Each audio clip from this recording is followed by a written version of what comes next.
CM साहब, विपक्ष के निशाने पर एचकेआरएन है, उनका साफ तौर पे कहना है कि पहले जो ठेकेदारी प्रथा को खत्म करने की कोशिश की गई थी, अब सरकार खुद ही ठेकेदार बन चुकी है और साथ ही साथ इजराइल भेजने के मसले पर उन्होंने कहा कि इजराइल में जो हालात बने हुए हैं, ऐसी स्थिति में सरकार किस बिना पर उन्हें भेज रही है इजराइल, और क्या उनकी सुरक्षा को लेकर क्या कुछ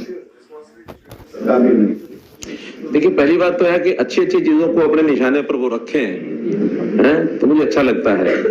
एचकेआरएन को निशाने पर लिया है, जैसे पहले फैमिली आईडी को लिया था, पहले पोर्टल को लिया था, अब उन्होंने ये एचकेआरएन को ले लिया है। तो जो चीजें ठीक चीजें हैं, अच्छी चीजें हैं, उनको निशाने पर लेंगे तो जनता उनको निशाने पर ले लेगी, ठीक है ना।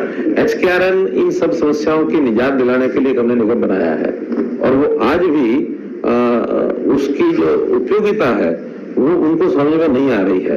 आज जो लोग जो उस नौकरी को कर रहे हैं, जो आउटसोर्सिंग पर जो उनके साथ अन्याय होता था, जो उनके साथ एक प्रकार से शोषण होता था, उस सब से बच गए हैं। सबको ईपीएफ के अंतर्गत दर्ज कर लिया गया है, सबको ईएसआई का बेनिफिट मिलता है, सबको सैलरी टाइम पर मिलती है, वो जो कट लगते थे वो सब खत्म हो गए हैं, सबको निश्चित अपना पता है। हाँ, इतना ही है कि वो है ये भी आउटसोर्सिंग का ही, ये कोई पक्की नौकरी नहीं है। इसमें हमने अपनी योजनाओं में जो प्लानिंग बनाई है, पारदर्शी बनाई है कि जो गरीब है, जो पुअर है, जिसको छोटा सा काम मिलने के बाद भी उसके परिवार का सिस्टम चल पड़ेगा, हमने प्राथमिकता उसको दी है कि परिवार की आय 1 लाख रुपए से कम है तो उसके कोई नौजवान है तो पहले उनको दो, फिर 1.5 लाख से कम है, 180 से कम है, फिर उसको दो।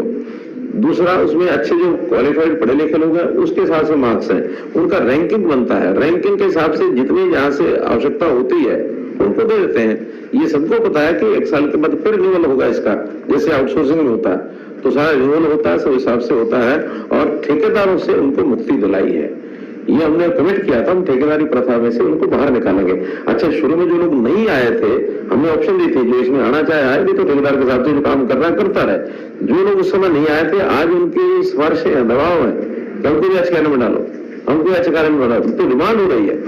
अगर ये इस प्रकार का होता तो फिर लोग डिमांड क्यों करते। और मैं कहता हूँ एक अच्छी चीज हमने शुरू की है और वो इसको टारगेट को ले रहे हैं, तो कम से कम जिनको इनका लाभ हो रहा है वो तो सब उनके विरोध में खड़े हो जाएंगे। एचकेआरएन में उनके जो सिस्टम ठेकेदारी के माध्यम से जिनके जुगाड़ बैठे हुए थे वो जुगाड़ खत्म हो गए, इसलिए उनको एचकेआरएन गलत लग रहा है। जो अब 60,000 की 60,000 की भर्ती की बात कर रहे हैं ना, उसमें एक नया विषय जो भी हाईकोर्ट में गया, सामाजिक आर्थिक मानदंड के जो 5 अंक हैं, उसकी वजह से शायद ग्रुप सी के जो आपने उस दिन भी कहा था जैसी स्टे हटेगी 18 दिन में पेपर लेंगे, लेकिन वो सामाजिक आर्थिक मानदंड पे रोक लगी उन नौकरों पे। जो बाकी बच्चे ग्रुपों के पेपर उनके बारे में अगर आपकी कोई चर्चा हुई एचएससी चेयरमैन से? मेरी चर्चा हुई है और उसमें यही है कि 5 अंकों पर कोई रोक नहीं लगी है। तो 5 अंकों के हिसाब से तो एचकेआरएन का जो रिजल्ट पहला रहता है, क्योंकि एचकेआरएन स्टाफ सिलेक्शन कमीशन में सीईटी का 2 टेस्ट हैं ग्रुप सी के। एक पहला टेस्ट जनरल टेस्ट है, सबका एलिजिबिलिटी टेस्ट है, उसमें 5 अंकों के साथ एक सिलेक्शन हो चुकी है, 3.25 लाख लोग उसमें पास कर चुके हैं।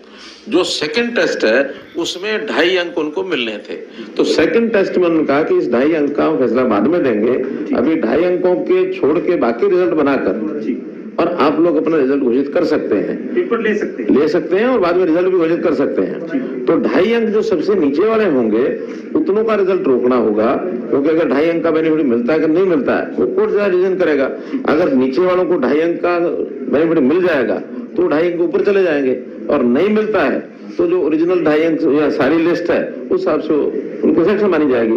तो इसलिए उतना ही हम छोड़ करके बाकी सबका हो सकता है। कब तक पेपर सारे कंप्लीट हो जाएंगे? अभी शुरू हो गए हैं, 56 तो होता ही हुआ है, बाद में 31, 30 और 31 को कई ग्रुप्स के हो गए हैं, एक मिला के। अब फिर हर सप्ताह 2-3 टेस्ट चले।